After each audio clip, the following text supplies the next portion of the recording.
সিদ্ধান্ত নিয়েছেন, তবে আবার তুলিও দিয়েছি, দেখাচ্ছি আমি এখান থেকে এখানে করা, কিন্তু আপনারা অবশ্য ভিডিও দেখছেন, দেখে তুলে আবার কিছু উঠেছে, তাদের পাবলিকে আমরা বুঝেছি যে এটা বিচারটা হয়ে গেছে। তারা চুরি ডাকাতি আর মতিন সতী বোন জলস্করা ইউনিয়ন আপনারা অনেকে জানেন, এই ছেলের বাইরে খুন করছে, চোরা উদ্ধার করছে। ওইখান থেকে আমরা আবার এদেরকে কয়েকবার ভিডিওতে আমরা সিসি ক্যামেরা ধারণ দেখলাম যে ছেলেটা 3টা ছেলে মরক চুরি করে হাঁস চুরি করে নিয়ে যেতেছে। দীর্ঘদিন পরে তারা দেখলো যে তাদেরকে শনাক্ত করতে পারে না, পরে তাদের বাড়িতে গেছে, মা বলেছে আমার ছেলে ওই দিন বাড়িতে ছিল। এরপর 3-4 দিন পরে নিশ্চিত তাকে ধরার পরে তারা স্বীকৃতি দিল দেন আমরা চুরি করছি, আমরা অমুক অমুকের বাড়ি করছি, লাল হলে করছি, নুরুল্লাহ রাস্তা মাথা করছি। ওই দিনও আমাদেরকে তখন আমরা তাদের কোনো জরিমানা করিনি। 3.5 ঘন্টা বৃহস্পতিবার মাগরিবের পর থেকে 3.5 ঘন্টা আমরা সালিশে উপস্থিত ছিলাম। আমরা বারবারে বলছি এমন কোনো কথা বলি না কেউ যাতে আমাদের মানবদের। তখন একটা জিনিস আমি বুঝি, আমার অত ভুল ত্রুটি মানুষ দিন, আমরা তো মানুষ, অত যে ঘটনাটা বেড়ি বলছে দেন আমার সাজাটা যেভাবে দেন আমি সাজাটা মাথা পেতে নিই।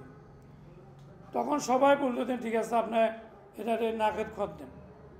তখন আমি বললে দেন ঠিক আছে আপনি নাকের খত দিবেন, ঠিক আছে, তবে এটাও মানবাধিকার, আমি বলেছি এটা মানবাধিকার লঙ্ঘন, তবে মানবিক মানবতা বিচার বিবেচনায় প্রশাসন হলে পড়িয়ে আমরা তাকে বলছি ঠিক আছে তুমি যখন রাজি হয়েছ তবে ঠিক আছে। এরপরে উনি কাইতে হয়েছে এমনি আমার বসে উঠে যাও। আপনার অবশ্য ভিডিওটা খেয়াল করছেন, ওনারা একটা খত উনি দিয়ে টানি চলে গেছে, তাও না, উনি নিয়েছে, এরপরে আমরা তুলে ফেলছি। এখন কথাটা অনেক সাংবাদিকেরা আছে, আমার অনুরোধ থাকবে সাংবাদিক ভাইদের কাছে আপনারা লেখনের মাধ্যমে আমার যদি ত্রুটি থাকে সত্য ঘটনা উপস্থাপন, আর আমি যদি কোনো খারাপ কথা বলে থাকি, খারাপ কোনো সাজা দিই, আমি তো আগেই বলছি ভুলের ঊর্ধ্বে আমরা ভুল হইতে পারে, হয়তো এটাতে খরটা আমাদের ছাত্র জীবন আমাদের শিক্ষকের কানে ধরেছে, অনেক সাজা দিছে, আমরা দেখেছি, আমরা ছাত্র জীবনে দিছি, আমরা সামাজিক দৃষ্টান্ত এগুলা রক্ষার স্বার্থে আমরা তো আমি বলি এত এগুলা যদি ভুল ত্রুটি হয়ে থাকে আপনারা আমাদের অত ক্ষমার দৃষ্টিতে দেখবেন। আমি তো বলি আমাদের হয়তো ভুল থাকতে পারে, সামাজিক রোশন হলো হইতে পারে।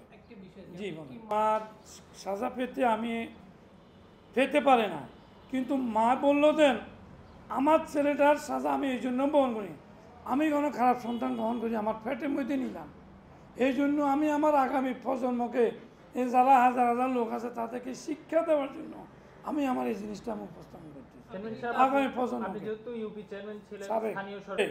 যাতে এই জাতীয় কোনো ঘটনা সমাজকে সুন্দর রক্ষাতে শিক্ষা দিয়ে থাকি, সমাজ রক্ষার স্বার্থে।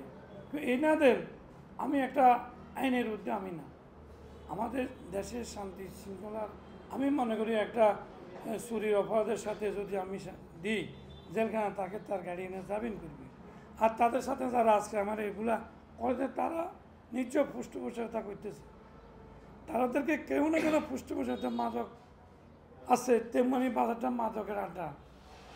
আপনারা জানেন কিছুদিন আগে দক্ষিণ কাশীপুর মাদকের আড্ডা, আমরা এই জন্য উপস্থিত কিছু সালিশ দরবার প্রশাসনকে আমি কিছুক্ষণ আগে নাটোর থেকে একটা মেয়ে গতকালকে আসছে, আমি ওসি সাহেবকে জানাইছি, ওসি সাহেবকে তাদের নাটোর থেকেও তারা আসছে, আমি এই অবস্থা এখন আমরা কী করণীয়, তখন উনি মূল্যতে আমার ওনাদের গার্ডিয়ানের সাথে আমার ওসি সাহেবও মেয়েটার বয়স 16, তখন ওসি সাহেব আমাকে পরামর্শ আপনার গার্ডিয়ানের সাথে পরামর্শ, আমি বললাম না ভাই এটা তো আইন প্রক্রিয়া আপনার কোর্ট থানা, তখন মেয়ের পক্ষ বলে আমাদেরকে থানা দিবেন না, আমি তখন আসতে চলে এসেছি, আপনার সিদ্ধান্ত নেন, আপনারা যদি না পারেন এটা একমাত্র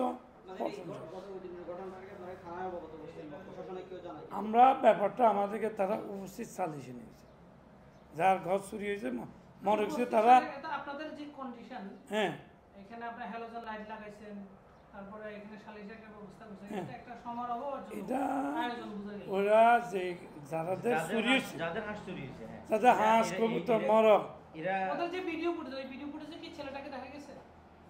দেখা গেছে, চুরির ঘটনা ওই দেখা গেছে। ওই ছেলেটাকে দেখা গেছে? ওই শনাক্ত, এটা জাহাঙ্গীর আলম তফসিল মেম্বার ছেলে। আপনি ওইখানে তো ভিডিও দেখতে এখানে তো পাবেন। ধরেন আপনার এলাকায় তো এরকম হাঁস চুরির ঘটনা